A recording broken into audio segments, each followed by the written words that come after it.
Good morning all students. 9th class social science में अपन पढ़ रहे थे लोकतांत्रिक अधिकार, यानी जनता को वहां की किसी भी देश की शासन व्यवस्था के द्वारा जो अधिकार दिए जाते हैं, वहां के नागरिकों को जो अधिकार दिए जाते हैं, उनकी अगर अपन बात कर रहे थे, और ये अधिकार जहाँ पर लोकतंत्रात्मक शासन व्यवस्था है वहां पे ही यानी अधिकार दिए जाते हैं नागरिकों को ज्यादा, जिसमें अपन बात कर रहे थे स्वतंत्रता, समानता, ऐसे अधिकारों की बात करी। वहीं बात करते हैं शोषण के खिलाफ अधिकार, शोषण के विरुद्ध अधिकार, शोषण के विरुद्ध अधिकार।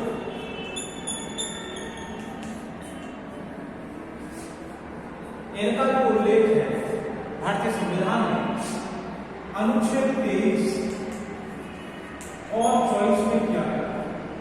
अनुच्छेद 23 और 24 में इनका उल्लेख किया गया है।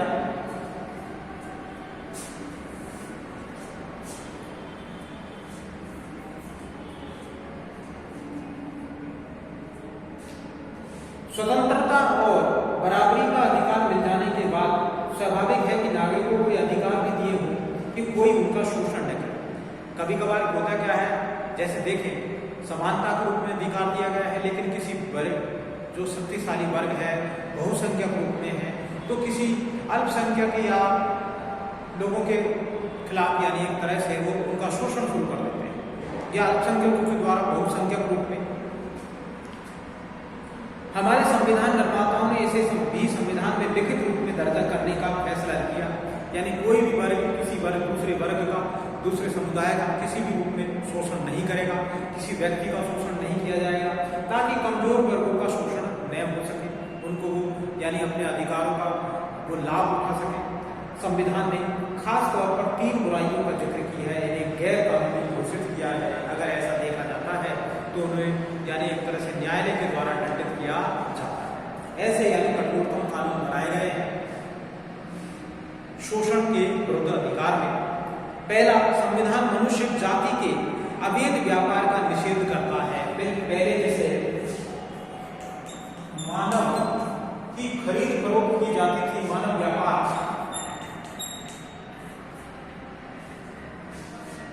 जो किया जाता था, एक व्यक्ति यानी किसी भी रूप में शोषित जो वर्ग है उनमें से व्यक्तियों को खरीदना बेचना, तो इस तरह का ये जो व्यापार है इसके बिल्कुल यानी कठोरतम कानून बनाते हुए इन अधिकारों में रखा गया है। शोषण के विरुद्ध अधिकारों में इनको रखा गया है। अवैध व्यापार इसे माना गया है, इसे मानव व्यापार को करना अवैध व्यापार माना गया है।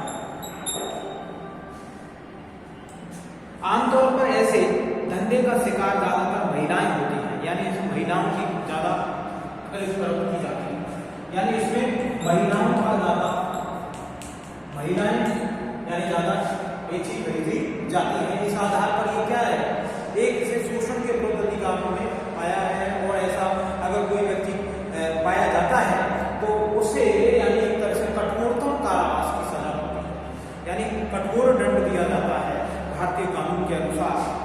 जिनका अनैतिक कामों के लिए शोषण किया जाता है, अनैतिक कामों के लिए शोषण होता है, वहीं विदेशों में यानी उनको बेच दिया जाता है कभी कभार, तो ऐसी घटनाएं जब देखने को मिलती हैं तो उनको यानी उनको कठोर दंड दिया जाता है। दूसरा, हमारा संविधान किसी किस्म के बेकार या जबरन काम लेने का निषेध करता है, यानी किसी भी व्यक्ति को जब तक उसकी मर्जी नहीं है तो किसी भी व्यक्ति को जबरदस्ती यानी काम करने के लिए नहीं कहा जा सकता है, नहीं उसे बेकार करवाई जा सकती। पहले जब राज व्यवस्थाएं थी तो उस समय पहले क्या होता था, किसी यानी जो मजबूर जो किसान थे, छोटे जो किसान थे, उनको जमींदारों के यहाँ पर वहीं यानी रियासतों के जो राजा होते थे उनके यहाँ पर यानी क्या करना पड़ता था, यहाँ पे काम करना पड़ता था, और काम एक तरह से वो बेकार कहला। बेकार का मतलब क्या है, उसके बदले में उसे क्या वेतन नहीं मिलता, वेतन नहीं मिलता था, बस उसे 2 वक्त का खाना दे दिया जाता, 2 वक्त का खाना दे दिया जाता था। उसे ही क्या कहते थे, बेगार कहते थे। और ये जमींदारों के यहाँ, और ये काम भी ऐसा नहीं कि बाद में जब वो असहाय हो जाता था काम करने, तो उनकी यानी पीढ़ी दर पीढ़ी ये प्रक्रिया चलती रहती थी, यानी उसके बाद में उसका पुत्र काम करेगा, इस तरह से बेगार करेगा। लेकिन ये व्यवस्था अब कैसे रूप में की गई, कठोर कानून व्यवस्था के रूप में रखा गया है। अगर ऐसा कोई व्यक्ति करवाता है तो उसके खिलाफ यानी कठोर कार्रवाई की जाएगी, उसे दंड दिया जाएगा। बेगार प्रथा में मजदूरों को अपने मालिकों के लिए मुफ्त में या बहुत थोड़े से अनाज वगैरह यानी जीवन यापन अपने परिवार को जो अनाज वगैरह दे देते थे, तो अनाज के वगैरह के लिए जबरन काम करना पड़ता था। जब यही काम मजदूरों को जीवन भर करना पड़ता है तो उन्हें बदवा मजदूर भी कहते थे। इन्हें क्या कहते थे, यानी पीढ़ी दर पीढ़ी जो करते रहते थे ये काम बेगार के रूप में, उन्हें बदवा मजदूर कहते थे। बदवा मजदूर भी कह सकते हैं। तीसरा जो संविधान है वो बाल मजदूरों का निषेध से, यानी बाल मजदूर निषेध, जैसे कह सकते हैं कभी भी अपन बात करें होटलों की, होटल, ढाबा, रेस्टोरेंट या कारखाने, इन पर यानी एक तरह से बाकायदा नोट लिखा रहता है कि भाई जिसकी भी आयु 18 वर्ष से कम, 18 वर्ष से कम है, उसको काम पे नहीं रखा जाएगा, यानी उसको काम पर नहीं रखा जाएगा। जिसकी आयु 18 वर्ष से कम है, ऐसे बालक को काम पर नहीं रखा जा सकता है। अगर ऐसा देखा गया किसी भी यानी एक तरह से जो जांच पड़ताल करती है जिस टीम के द्वारा, तो वो क्या करेगी, इस होटल या रेस्टोरेंट या कारखाने इनका जो रजिस्ट्रेशन है उसको रद्द कर देगी, और इसे यानी ये आर्थिक रूप में भी इनको यानी एक तरह से भरना पड़ सकता है। वहीं उसके जो मालिक हैं उनको सजा हो सकती है। तो इस आधार पर यानी कठोरतम रूप में शोषण के विरुद्ध रखा, ऐसे कानून को कठोरतम रूप में रखा गया है। ये 3 नियम थे जो निषेध है।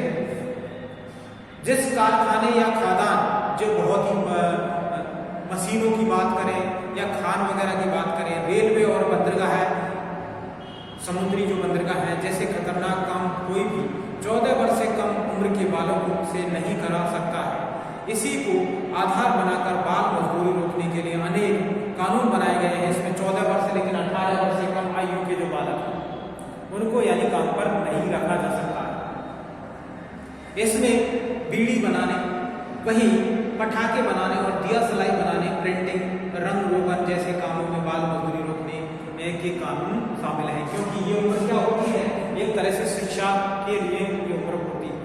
यानी 18 वर्ष से जो बालक है वो शिक्षा के लिए यानी उनको अवसर दिए जाने चाहिए।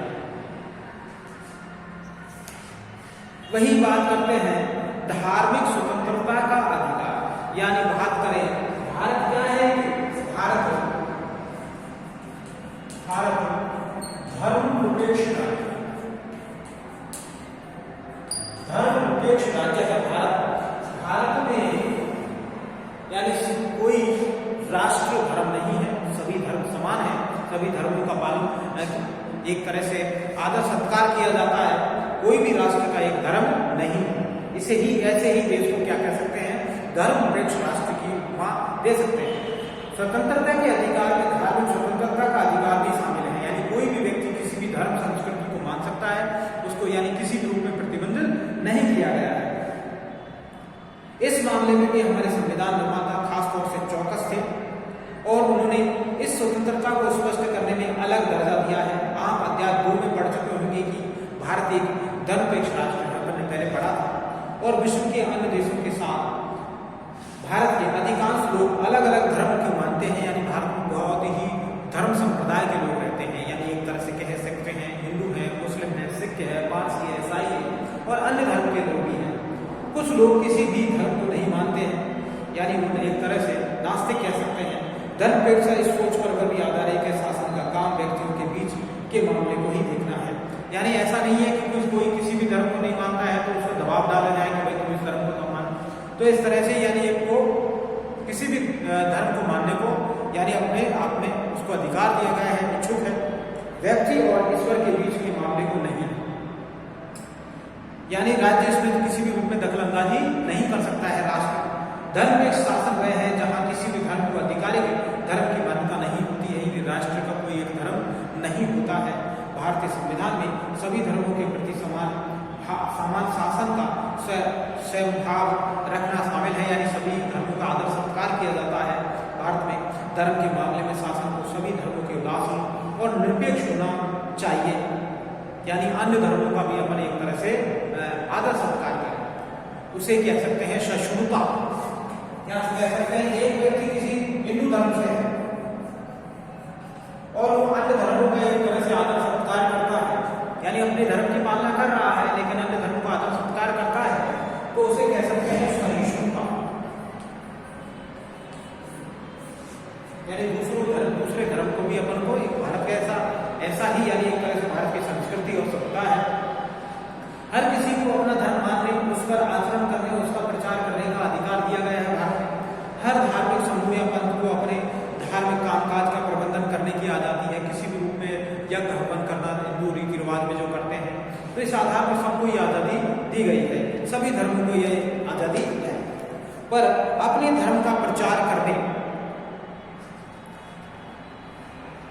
अधिकार का मतलब किसी को साझा झांसा देकर, फ्रेम करके, लालच देकर उसे धर्म परिवर्तन कराना नहीं। ऐसा भी नहीं है कि भाई झूठ मूठ बोल के, यानी किसी दूसरे व्यक्ति को अपने धर्म, उसके धर्म से हटाकर दूसरे धर्म में शामिल किया जाए, ये भी एक तरह से गलत है।